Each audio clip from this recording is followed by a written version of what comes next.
Formula ఈ car racing కేసులో ఒక కీలక పరిణామం చోటు చేసుకుందని చెప్పాలి. ఇప్పటికే ఏసీబీ అధికారులు పూర్తి స్థాయి ఇన్వెస్టిగేషన్ పూర్తి చేసిన తర్వాత రిపోర్ట్ను ప్రభుత్వానికి అందజేసింది. ప్రభుత్వం గవర్నర్ అనుమతి కోసం దాదాపు 70 రోజుల క్రితం అంటే సెప్టెంబర్ 9న గవర్నర్కు లేఖ రాసినటువంటి పరిస్థితి కనబడుతుంది. 70 రోజుల తర్వాత గవర్నర్ ఆమోదం తెలిపారు. దీంతో ఇప్పుడు కేటీఆర్ను ప్రాసిక్యూట్ చేయబోతున్నారు.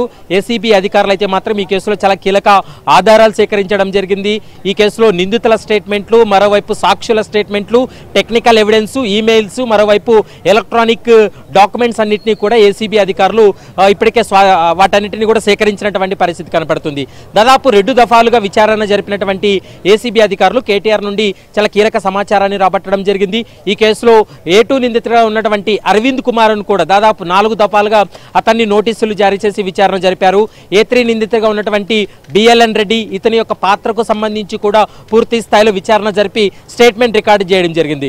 మొత్తం ఇప్పటి వరకు ఈ కేసులో దాదాపు 45,71,00,000 రూపాయలు అవిని అంటే ఇందులో నిధులు గోల్మాల్ జరిగిందనేటువంటి అంశాన్ని ప్రధానంగా ఏసీబీ భావిస్తుంది. FEO కంపెనీకు నిబంధనలు ఉల్లంఘించి వీళ్ళు FEO కంపెనీకు బదిలీ చేశారనేటువంటి అంశానికి సంబంధించి 5 అంశాలను అంటే ముఖ్యంగా వీళ్ళు 5 తప్పిదాలు చేశారంటూ కూడా ఇప్పటికే తన యొక్క రిపోర్ట్లో కూడా స్పష్టం చేసినటువంటి పరిస్థితి కనబడుతుంది.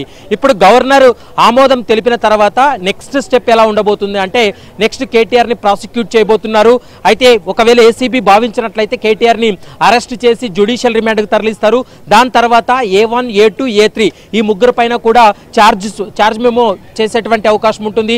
మరోవైపు ఛార్జ్ షీటు ఏసీబీ కోర్టులో వేసిన తర్వాత దానిపైన